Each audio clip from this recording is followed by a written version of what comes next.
Hi student, very warm welcome to my channel Indus Prince education. और हमने की जैसे कि चैप्टर जो 4 है वो स्टार्ट कर दिया है। इसका जो टॉपिक है आज का वो हम पढ़ेंगे यहाँ से वीक रूलर्स। औरंगज़ेब के बाद जो भी वीक रूलर्स थे उनकी वजह से एक इंटरनल चैलेंज कैसे क्रिएट हुआ। देखिए, बहादुर शाह वन जो थे इनका टाइम पीरियड था 1709 मार्च 1712 तक।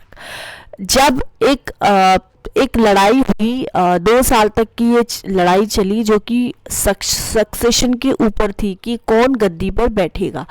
63 साल के जो प्रिंस थे मुअज़्ज़म, जो औरंगज़ेब के सबसे बड़े बेटे थे, तो मुअज़्ज़म को एम्परर बना दिया जाता है। उन्होंने बहादुर शाह का टाइटल लिया है, ठीक है। बाद में इनको बहादुर शाह वन भी बोलते हैं। तो आपको ये याद करना बहुत ज़रूरी है कि जो मुअज़्ज़म थे, मुअज़्ज़म को ही बहादुर शाह वन का टाइटल मिला था। उन्होंने अपने भाइयों को मार दिया था, जैसे मोहम्मद आज़म और कमबख्श, ठीक है। खाफी Khan gave the title of Shah बेखबर टू बहादुर शाह। बहादुर शाह को शाह बेखबर का टाइटल दिया जाता था। उन्होंने एक पॉलिसी को अडॉप्ट किया था मराठास के साथ, और ये पॉलिसी क्या थी ये हम पढ़ेंगे। ये मराठा के साथ भी था, राजपूत के, जाट के साथ भी था। शाहू जो कि मराठा के प्रिंस थे वो मुगल की कैप्टिविटी से रिलीज कर दिए जाते हैं, और राजपूत के चीफ को ये confirm in their respective states. जो राजपूत के चीफ थे उनको अपने रेस्पेक्टिव स्टेट्स दे दिए जाते हैं। हावेवर सिख लीडर बंदा बहादुर ये मुस्लिम्स को अटैक करता है पंजाब में, और एम्परर इनके अगेंस्ट एक एक्शन लेते हैं।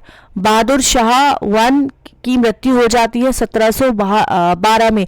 फिर आते हैं बहादुर शाह वन के बाद जहांगीर शाह 1712 से 1713। तो 1 साल का ही टाइम पीरियड है। जुल्फ़िकार खान की हेल्प से जहांगीर शाह को एम्परर बना दिया जाता है। जुल्फ़िकार खान जो थे उनको प्राइम मिनिस्टर की पोस्ट के लिए अपॉइंट किया जाता है। उन्होंने इजारा सिस्टम को भी इंट्रोड्यूस किया था ताकि जो एम्पायर की जो फाइनेंशियल कंडीशन है वो इम्प्रूव हो सके। जहांगीर शाह ने जजिया को एबॉलिश किया था। फिर आते हैं फर्रुखसियार 1713 से 1719 तक। जहांगीर शाह को मारने के बाद ये इनको हेल्प मिलती है सैयद ब्रदर्स की, यानी कि अब्दुल्ला खान और हुसैन अली, जिसको किंग मेकर्स भी बोला जाता है। फर्रुखसियार फिर नए एम्परर बनते हैं। उनको एक पॉलिसी बहुत अच्छी लगती है रिलीजियस टॉलरेंस की, वो इसको अडॉप्ट कर लेते हैं। जजिया को यहाँ पे एबॉलिश कर दिया जाता है। जो पिलग्रिमेज टैक्स होता है उसको भी यहाँ पे ख़त्म कर दिया जाता है।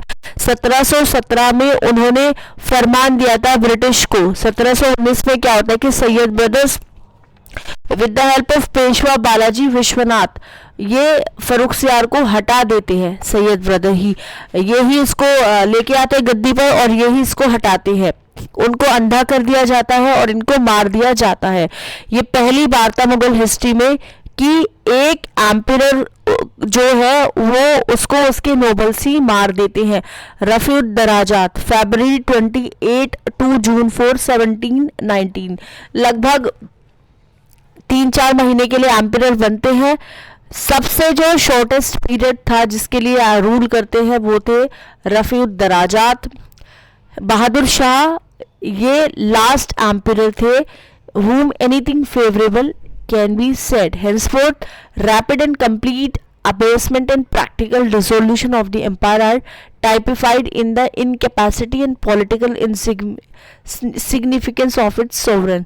तो यहाँ पे हम देखते हैं कि किस तरह से ये पतन होता है मुगल एम्परर का।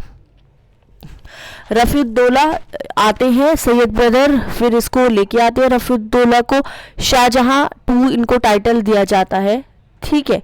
उसके बाद क्या होता है कि जो नए एम्परर थे ये एक ओपियम एडिक्ट हो जाते हैं। ओपियम क्या होता है, एक ड्रग होता है, तो ये नशे के आदी हो जाते हैं।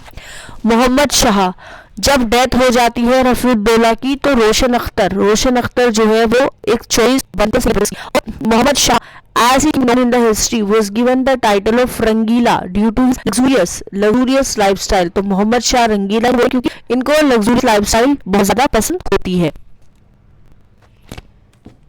मम्मा की मेहनत करती है आपके लिए, पैसे कमा के करती है नहीं करती।